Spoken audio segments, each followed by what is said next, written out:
Hello again. Now, Nafiz Modack and 14 others have appeared in the Blue Downs Magistrate Court today. They are charged for around 3,000 counts. 3,000 counts and alleged to have operated as a criminal enterprise. The men are accused of murdering Western Cape top cop Charles Kinnear in September 2020. Now, Kinnear was investigating Modack as well as senior Gauteng police regarding the issuing of gun licenses. The case has now been transferred to the Western Cape High Court for trial preparations. My colleague, our senior reporter Ayesha Ismail, has got the latest. She's joining us now from our studios in Cape Town. Ayesha, good afternoon. Welcome to today. Thank you very much for your time. Now, you've been covering this case, I understand, since the beginning, starting, of course, with the assassination of Charles Kinnear, who was an anti-gang unit detective, a senior man in charge of fighting the gangs. So now, where are we in this case? Okay, so Charles Kinnear was assassinated outside his Bishop Laver's home on the 18th of September 2020. Soon after his death, after his murder, so there was one person who was arrested, and that was a former rugby player called Zane Killian. Zane Killian was then arraigned, and he appeared in the Cape Town Magistrates Court. And months later, more people joined him, including Nafiz Modack, who is an alleged gang boss in the Western Cape. Now, since that time, the number of accused has now risen to 15 members. So there are now 15 members standing accused of being involved in the murder of Lieutenant Colonel Charles Kinnear.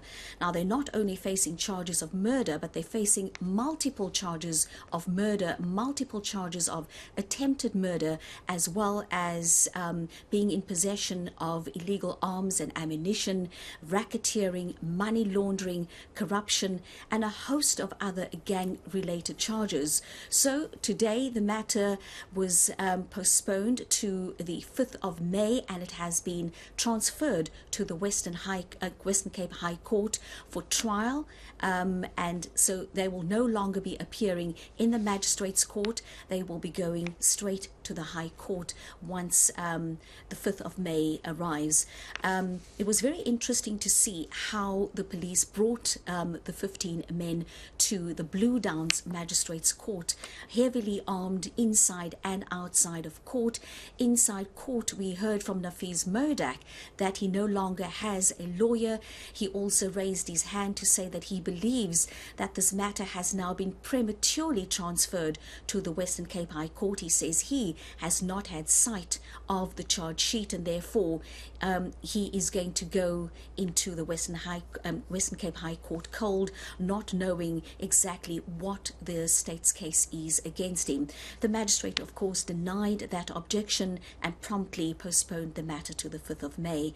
Outside, I spoke to the widow of Charles Kinnear, and while she was saying that she was happy that the case has finally moved on, she does have some concerns. This is what Nicolette Kinnear had to say to me earlier today. The downside also is that we've got the elation of finally it's being transferred, and then immediately it kicks in. We also know what the court role at the High Court looks like. So immediately, yes, we are elated that we're going and finally it's been transferred, but now also we're faced with the reality that when will we actually get a trial date at the High Court because of the massive backlog and of other cases that are already on roll there. And Ayesha, what about Mrs. Kinnear? Is she happy? Is she satisfied with the way this whole case is going, the investigations and so on? She's always maintained that she is allowing SAPS to do their work. However, she is concerned about an IPID report. Now, Dan, you will recall that there was an investigation conducted into the murder of Charles Kinnear, and in that report it is claimed that there are policemen involved in or implicated in the murder of Charles Kinnear. That report has been classified and she is concerned that the report may have been seen by our National Police Commissioner, who does not have security clearance. This is what she had to say. It is a massive mess as well. I'm still awaiting feedback to that. I have asked some questions in the sense that it's also recently now surfaced that our National Commissioner doesn't have clearance.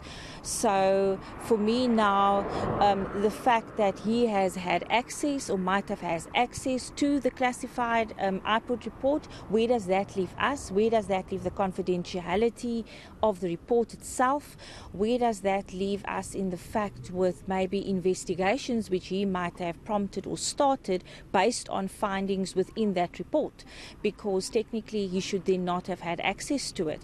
So it has also opened up a new can of worms for us, which I am also busy exploring and looking for answers, because now I need to find out how a national commissioner not having clearance or the necessary clearance, how that affects us as a family.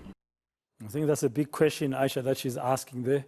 We're going to have to wait and see how it pans out. Just to recap for us, when is the case back in court?